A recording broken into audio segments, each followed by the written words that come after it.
I always thought deserts were supposed to be quiet. You know, dead air, endless dunes, maybe the occasional breeze to remind you the world is still spinning.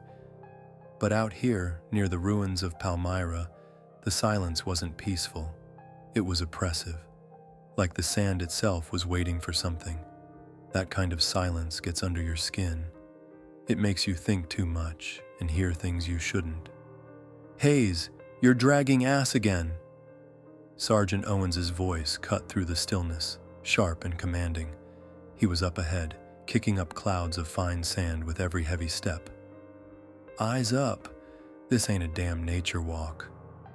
"Yes, Sergeant," I muttered, adjusting the strap on my rifle. Nature walk, my ass. There wasn't much to look at except sand, more sand, and the occasional jagged outcrop of rock jutting up like the bones of the earth. Our squad was 6 strong. Owens led the charge, a bear of a man whose voice could make your bones rattle. Behind him was Corporal Martinez, always ready with some smart-ass comment, and Simmons, the rookie who still looked like he'd wandered into the wrong movie. Then there was Webb, quiet and steady, and Carter, who was so old school he probably thought GPS was witchcraft. I rounded out the group. Private Lucas Hayes, your average grunt with a knack for bad luck. It was nearing dusk when we saw it, a shimmer on the horizon. At first I thought it was one of those messages people always talk about. The desert is playing tricks on your mind. But it wasn't water. It wasn't even still. The lights danced, flickering like distant fireflies, only bigger and wrong somehow. "The hell is that?" Martinez said, squinting. He pulled down his sunglasses, though the sun was barely a whisper in the sky now. Owens held up a fist, signaling us to stop. Eyes on it. It could be civilians. Could be something else. His words hung there, heavy and uncertain. That wasn't like him. Owens wasn't the kind of guy to second guess. "Looks like it's moving," Simmons added, his voice tight. He had this habit of gripping his rifle like it might run away from him. "Should we radio it in?" "Negative," Owens snapped. "Not until we know what we're dealing with. Stay sharp and follow my lead." No one argued. We trudged toward the lights, the air growing colder with every step. The kind of cold that didn't make sense in a desert. By the time we were close enough to really see, the sun had dipped below the horizon, leaving us bathed in twilight.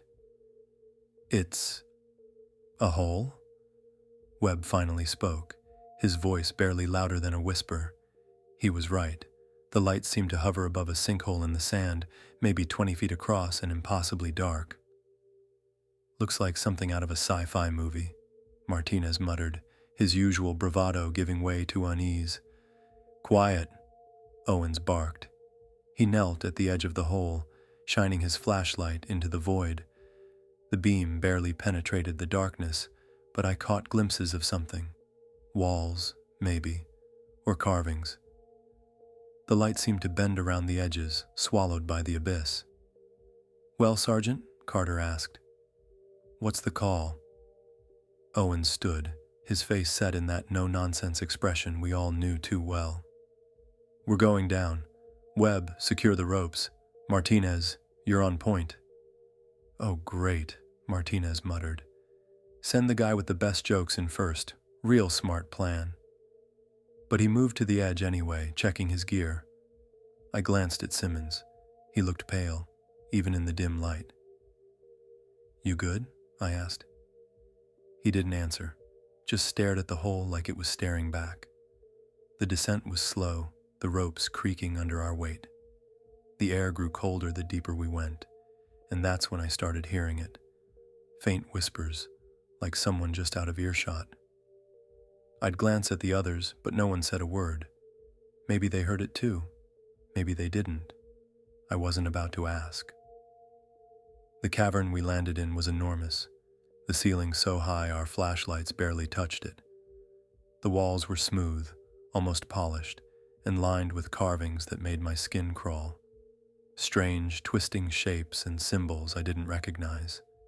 Some of them looked like people, or at least something close to people, bowing before towering figures with elongated limbs and blank, staring faces. "Holy shit," Martinez whispered, his usual sarcasm replaced with genuine awe. "You seeing this?" "I'm seeing it," Owens said. His voice was steady, but I caught the edge of unease. "Stay focused.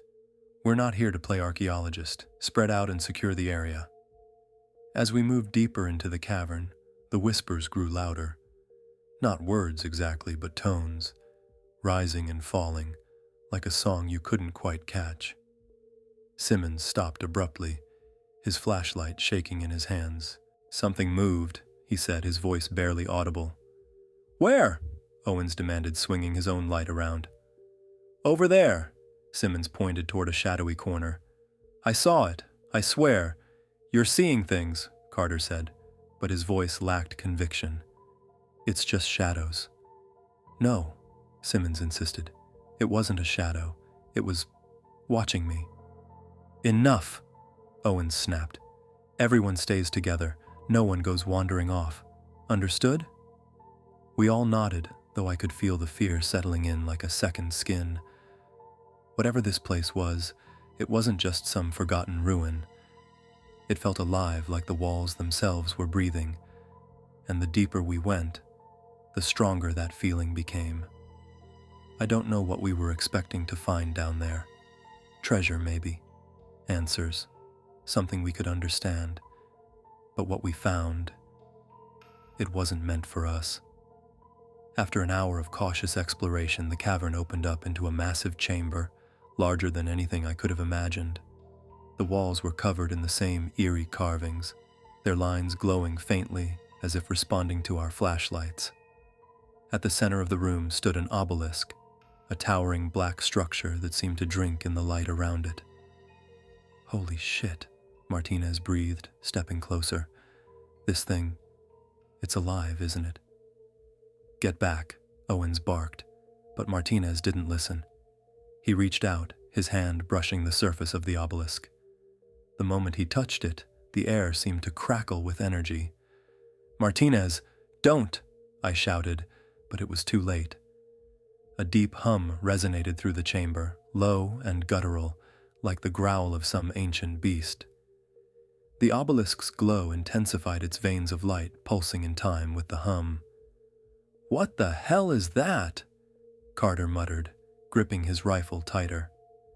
The ground beneath us trembled. Dust and small rocks rained down from the ceiling, and the whispers that had been haunting us grew louder, more insistent. They weren't whispers anymore. They were voices, speaking in a language that made my head throb just to hear it. "We need to get out of here," Simmons said, his voice high and panicked. "Now." "Hold your ground," Owens ordered, though I could see the fear in his eyes. "We're not leaving until we figure out what the hell is going on." I wanted to argue, but before I could, the shadows at the edges of the chamber began to move. At first I thought it was a trick of the light. Then one of them stepped forward. It was tall and skeletal, its body shifting and writhing like smoke caught in a draft. Its eyes were hollow, empty voids that seemed to pull the light from the room. "Open fire!" Owens yelled. We unleashed everything we had. The sound of gunfire echoed through the chamber, deafening and chaotic. Bullets tore through the creature, but it didn't slow down. If anything, it seemed to grow larger, more solid, as if feeding off our fear. "Fall back," Owens shouted, his voice barely audible over the cacophony. We ran, retreating toward the entrance, but the chamber seemed to shift around us. Corridors that should have led to safety twisted and turned, trapping us in an impossible maze. The voices grew louder, overlapping and echoing in a maddening chorus. Martinez was the first to fall. One of the creatures reached him, its shadowy limbs wrapping around his body. He screamed, his voice cut short as he was pulled into the darkness. I froze, watching in horror as he disappeared, leaving nothing behind. "Keep moving," Owens yelled, grabbing my arm and pulling me forward. Simmons was next. He tripped his flashlight, clattering to the ground. Before we could reach him, the shadows enveloped him. His scream was worse than Martinez's, raw and broken like he'd seen something no one should ever see. "We're not going to make it," Carter said, his voice trembling. He was right. Every step we took seemed to lead us deeper into the labyrinth, the shadows closing in on all sides. That's when I saw it, a faint light in the distance. It was the same shimmering glow that had led us to the sinkhole in the first place. "There," I shouted, pointing. "Follow the light." Owens didn't hesitate. He led the charge, the rest of us stumbling after him. The light grew brighter as we ran, and the whispers began to fade. The shadows hesitated as if repelled by the glow. We burst out of the cavern, collapsing onto the sand. The desert air was cold and sharp, a stark contrast to the stifling heat we'd left behind. For a moment, all I could hear was my own ragged breathing, but the nightmare wasn't over. The shimmering lights we'd followed now floated above the sand, their movements erratic and unnatural. The ground beneath us began to shift, the sand rippling like water. "It's the desert," Carter said, his voice barely above a whisper. "The whole damn desert's alive." Owens pulled us to our feet, his face grim. "Move. Now." We stumbled forward, the lights following us, their glow casting long, distorted shadows. Every step felt like a struggle, the sand pulling at our boots as if trying to drag us down. I glanced back and saw something rising from the cavern, a massive shifting form that blotted out the stars. It didn't have a shape, not really, just an overwhelming presence that filled the air with a low, vibrating hum. "What the hell is that?" I whispered, though I didn't expect an answer. "Keep moving," Owens said, his voice firm. But even he couldn't hide the fear in his eyes. We kept running, the lights and the shadows closing in around us. The desert wasn't just alive, it was angry, and it wasn't going to let us go without a fight. The desert didn't just feel alive now, it felt aware. Each step we took away from the sinkhole seemed to anger it further. The shimmering lights grew erratic, flickering like fireflies caught in a storm. The sand beneath our boots was no longer solid. It shifted and churned, trying to pull us down. We were down to 4. Owens led the way, his face set in grim determination. Carter was at the rear, his breathing labored but steady. Webb stuck close to me, his usually quiet demeanor shattered. I could hear him muttering under his breath, prayers or curses, maybe both. Behind us, the thing that had risen from the cavern, that mass of shadows and shapes, continued to swell. It didn't chase us outright. It didn't have to. The ground itself was its ally, dragging us back with every step. "Keep moving," Owens shouted, his voice cutting through the rising wind. "Don't look back." But I did. I couldn't help it. The towering shadow had taken on a vague shape, a twisted mockery of something human. Its limbs were too long, its head a jagged mass of darkness, and its eyes, if you could call them that, they were like burning coals, staring straight at me. I stumbled, nearly losing my footing. "Hayes!" Webb grabbed my arm, yanking me upright. "Eyes forward, man!" We pushed on, but the desert wasn't letting us go. The wind picked up, carrying with it a cacophony of whispers and screams. The lights darted around us, forming erratic patterns that made my head spin. "There!" Carter shouted, pointing ahead. In the distance I saw the faint outline of a rocky outcrop. It wasn't much, but it was solid ground, something the sand couldn't swallow. "Move!" Owens barked. We ran, or tried to. Every step was a battle, the sand pulling at our boots like hungry hands. Webb stumbled, falling to his knees. "Go!" he shouted, waving us on. "I'll catch up." "No one gets left behind," Owens snapped, doubling back to haul Webb to his feet. But as he did, the ground beneath them gave way. A dark, gaping maw opened in the sand, and from it rose one of the shadowy creatures. "Go!" Owens yelled again, shoving Webb toward us. I hesitated, torn between running and helping. But then the creature lashed out, its smoky limbs wrapping around Owens. He fought, firing his rifle point blank into the mass, but it was like shooting at water. "Hayes, move!"